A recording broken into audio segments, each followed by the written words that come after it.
Well, while other parts of the country have been inundated with floods, we have been in a drought situation here. And I think something like 15 days with no rain. And so today, this afternoon, we got some rain. And they say we're going to get rain Thursday, Friday, Saturday, and Sunday. So as other parts of the country, we're going to get ours all at once. Not the most desirable situation in the world, but when you need rain, you need rain. Today we're looking at, again, a chronological listing of the events of the New Testament and Jesus' life and the Gospels. And wherever there's more than one gospel that carries that event, we're looking at all of those.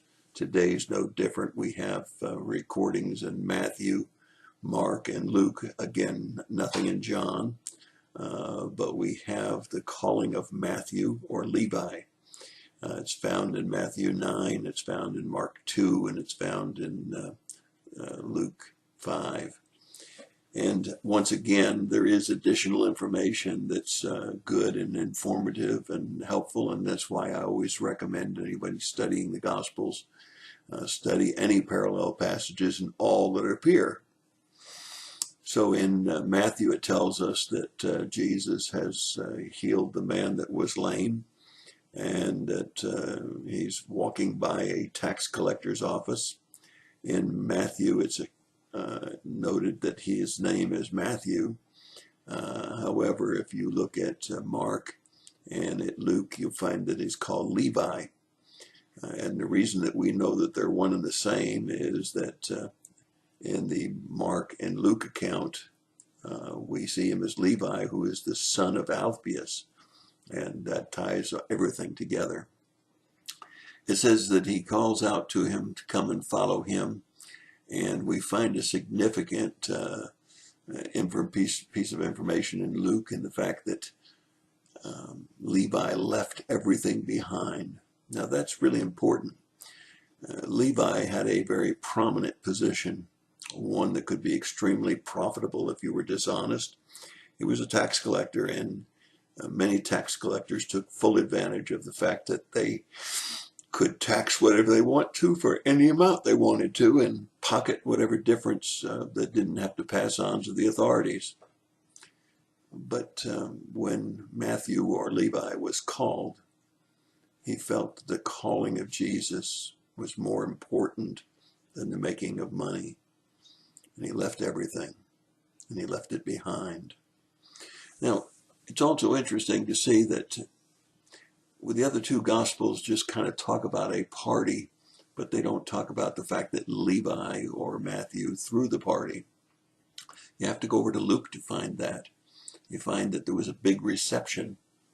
And here comes some questions from scribes and Pharisees. And you have to ask yourself, when they question why was Jesus eating with tax collectors and sinners, what were they doing there? Yeah, they were either spying on Jesus, or they too were eating with tax collectors and sinners. And the text doesn't tell us whether they were just observing from a distance or whether they were actually there at the reception. Nevertheless, Jesus says, I didn't come for the healthy. Healthy people don't need doctors. I come for the sick. And he said, I didn't come to be here for the righteous, but for the sinners. Now, we all know that we're all sinners, but nevertheless, since the Pharisees and the scribes seemed to think that they weren't, he wanted to be sure that they understood that his whole purpose was to free us from our sin, that he came for the righteous. And I'm so thankful that he didn't come only for righteous, but that he came for sinners like me and like you. And the Pharisees and the scribes, some of them would come to know what Jesus meant. Unfortunately, many of them wouldn't. Same as today. Many people realize that Jesus came to save them, and many don't really understand that. But we know that we had a Savior that loved us, came for us, died for us, so that we might have the forgiveness of sins.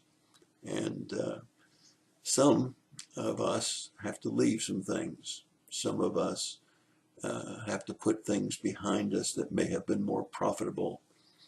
Some of the friends that I have left jobs because of integrity. They could not continue to work for the people they worked for because they had integrity. Some have left high-paying jobs to go into ministry, and God sees those sacrifices just as he saw Levi's sacrifice, leaving everything behind.